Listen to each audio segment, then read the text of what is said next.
What's happening, guys? It's Mike's Total Dragon channel, and I was finally able to get to my local comic book shop to pick up my stuff for the week. It has been a very busy week, so fortunately yesterday I was able to finally make it there, and now I've got a chance to go through and talk about all the stuff I picked up. It was an incredibly huge week, as you can see from right here. This is a fat stack, which that was to be expected after how thin last week was. So we'll go ahead and dive right into it. Up first, we have Laura Kinney, Wolverine by Erica Schultz. And this is a book I have enjoyed since the first issue. I have was not very familiar with Erica Schultz, and then hopping onto this book exposed me to some of her work, and I've went back and read a number of other things that she's done. So I'm grateful for taking a chance on this book. Introduced me to a new writer that I'm glad to follow. And same thing can be said here about Magic by Ashley Allen. She was another writer that I was not familiar with, and due to being on this Magic book, which I've enjoyed as well, is another writer that I keep my eye out for. Then we have All New Venom by Al Ewing, and this cover here, I really dig this cover. You can see basically the suit, what looks like the symbiote, kind of like in its liquid slimy form, kind of here in the background, and then you see it kind of making what it really, I really think that because this plant, these teeth right here, I really think that that's what they're trying to work for on this cover, is to have the symbiote coming off of this dress, and then the background here kind of blending into this plant, making it the teeth. I was just talking to somebody today at the shop about how I like the MJ in All New Venom as a character that's kind of on her own, doing heroic, adventurous things instead of just being Peter Parker, someone that sits around and agrees with him and says that everything that he comes up with is a good idea. I like her here in the Venom book as her own character. Savage Dragon, of course, this came out this week, and this is I want to say it's Batman number 9. This cover here is homaging the Batman and Robin character, with the background here as being, I think that's issue 9 of the Golden Age run. That's what Eric Larson's working to right here, the homage. And then Fantastic Four number 1 by Ryan North and Humberto Ramos. Obviously, my feelings about how great I think Ryan North is on Fantastic Four is well documented. He's on the Mount Rushmore. In his short amount of time, I already put him on the Mount Rushmore of Fantastic Four writers. Launching a new number 1 by the same writer is kind of a silly move, but that's the world we're in right now. They put this new number 1 out, basically because the movie comes out next week. So, that's marketing for you. But anyway, I'm on the record of saying how great and how much I like Ryan North on Fantastic Four. And then we have Gail Simone's Uncanny X-Men. As a horror fan, this cover right here jumped out and grabbed me. It looks very much like a slasher style movie poster, and you can even see that they are working towards that look right here at the bottom, with like a little credits section that you would see on movie posters. So because she's introducing this Mutina character, and it has that horror motif to it, I'm very much looking forward to seeing what this issue is all about. Legacy of Vader number 6 by Charles Soule. This is a book that I liked a whole lot initially, but it's kind of gotten a little lukewarm for me last couple of issues, so maybe it'll grab me. If not, then I really expect it to be on the chopping block going forward. There's just so many books out there right now that if you hit 2 or 3 kind of slow issues in a row, it's easy to move on to something else. Red Hulk number 6. This book here has been a surprise to me because Red Hulk is not a character that I have any sort of attachment to or any fond memories of. So, and normally I don't pick up tie-in books, but this One World Under Doom tie-in book, based solely on the strong writing of Benjamin Percy, has grabbed me, and I really look forward to this book issue after issue. You know, Benjamin Percy is someone who I really like his work, and I feel like he is on the come up at Marvel. You're starting to see his name more and more. Projects are attached to his name. So if he chooses to, because I think he kind of also has his fingers in horror movies, making or directing or whatever you want to call it. But if he so chooses, I think he has a really bright future at Marvel, and they would do well to hand him the reins and let him run with it. Same thing right here for Helverine. This issue, features the Hell Hulk, or it's kind of an origin of the Hell Hulk, but Hell Hulk, Helverine, characters that I don't particularly care for. You know, Helverine looks incredibly corny. I mean, he looks badass, but is a very 90s looking style character. But again, the strong writing of Benjamin Percy and the way he handles this book and makes these characters feel gritty and dark is, just great work by him. And like I said, his writing alone is what keeps me coming back to this title. So, like I said, he has a bright future at Marvel. I'm a big Benjamin Percy fan.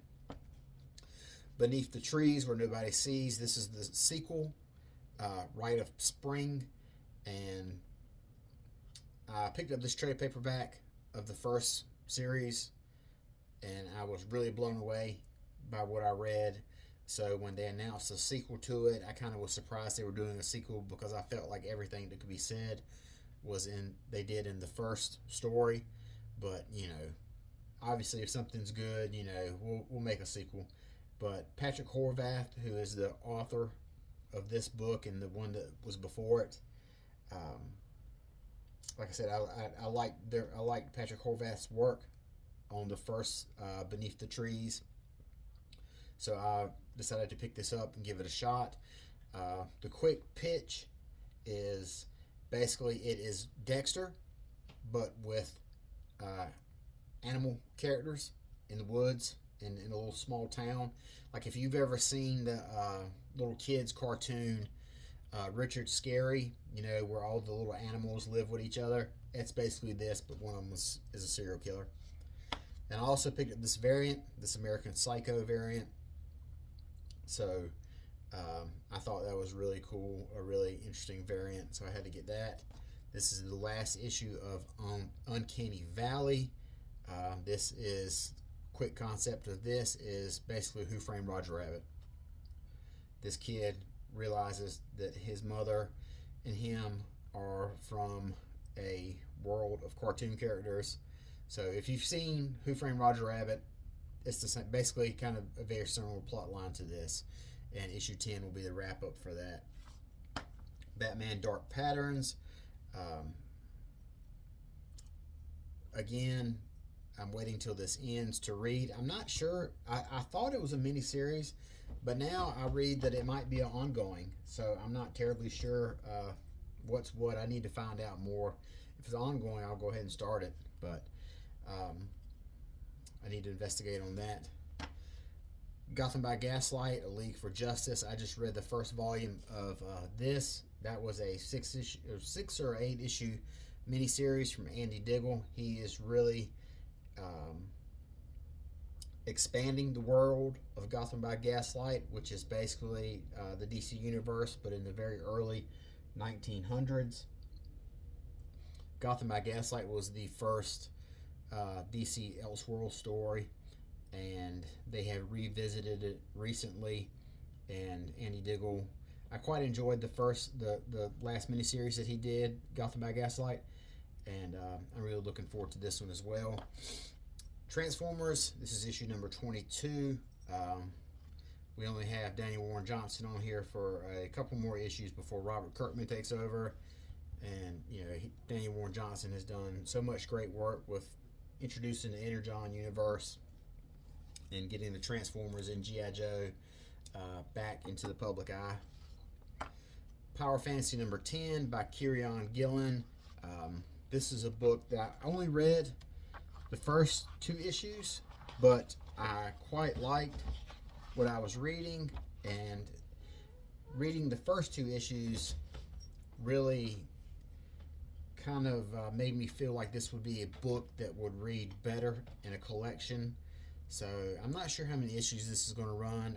I really feel like it's probably going to be 12, and it'll be over, as most things are now.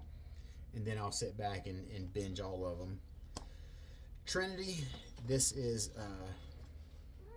I'm trying to remember, I thought I bought the variant for this. I thought I bought two copies.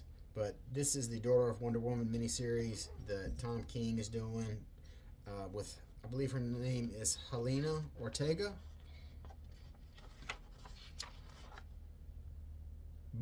Belen Ortega, I'm sorry. But I really like this cover here. This is kind of in the homage of the Batman Death in the Family storyline that they did. But Tom King on Wonder Woman. I think I'm in the minority about who likes that run, but whatever. I will die on that hill that that's a great run. Another great run right here is Supergirl by Sophie Campbell. I have been enjoying this book immensely. It is very much a, I don't want to say happy-go-lucky, but it is a angst-free Supergirl run, which is kind of, you don't get a whole bunch of those. For some reason, Supergirl seems to have a lot of dark, angsty runs for some reason, and this one is a 180 of that. It is, definitely not really a kiddie all ages book, but it's just a fun, easygoing book. Fire and Ice, When Hell Freezes Over. This is the sequel to the one where they moved to Smallville, and this is a miniseries. I think it's only 6 issues. And what pulled me in on this was the first issue. The first issue was so insane, so that's what brought me to picking this up. Gotham City Sirens. This is by Leah Williams, and I really enjoyed Leah Williams' work on an X-Men miniseries. And I liked her early stuff on Power Girl, but I kind of, the Power Girl book kind of lost me. But I do like this lineup of Poison Ivy, Catwoman, and Harley Quinn, so that's a fun team. Those 3 characters kind of got their origins of working together on the old Batman cartoon, and it's always fun when they work together. Absolute Superman number 9. The last issue, I think 7 and 8 kind of did not grab me as much as a lot of the earlier issues did, but that's the thing about serialized fiction. In comic books, it's hard for every issue to be banger after banger after banger. You get occasional dud in there, or one that doesn't grab you as strong as the previous one did, and it kind of hooks you to come back. But in general, the Jason Aaron Superman is a book I enjoy, and I'm continued picking up. It's not on the chopping block or anything. And then we've got Action Comics by Mark Waid, who continues to tell this story about a teenage Superman growing up in Smallville. That is not my preferred canon as far as Superman's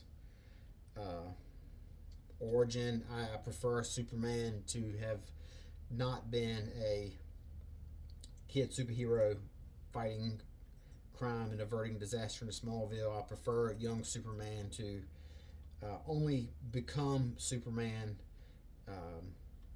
once he grew up and graduated high school and went out into the world. But it's Mark Waid on Superman. You can't go wrong with that. You know, I'm sure he's head over heels. I'm sure Mark Waid is absolutely head over heels in regards to the movie Superman, which I will talk about in a later video. That movie was so good, it deserves its own video. So, all things considered, very big week. 1, 2, 3, 4, 5, 6, 7, 8, 9, 10, 11, 12. And that's a duplicate, that doesn't count. 13, 14, 15, 16, 17, 18, 19, 20, 21 books this week to read. That's a huge week, man. That's a huge week. So, fortunately, I plan on being at the house here for the rest of the day. So, I've got a lot of time to read all these comics. But that is it for me. I hope you guys were able to make it out to your shop, pick up your books. I know your local comic book shop owner is always grateful for your business. So, support your local comic book shop. You know, it's not a place that a guy is running because he wants to make a fortune. It's a place that he's running because he loves comic books. So we got to support that. You know what I'm saying? So till next time, you guys take care. Talk to you later. Bye-bye.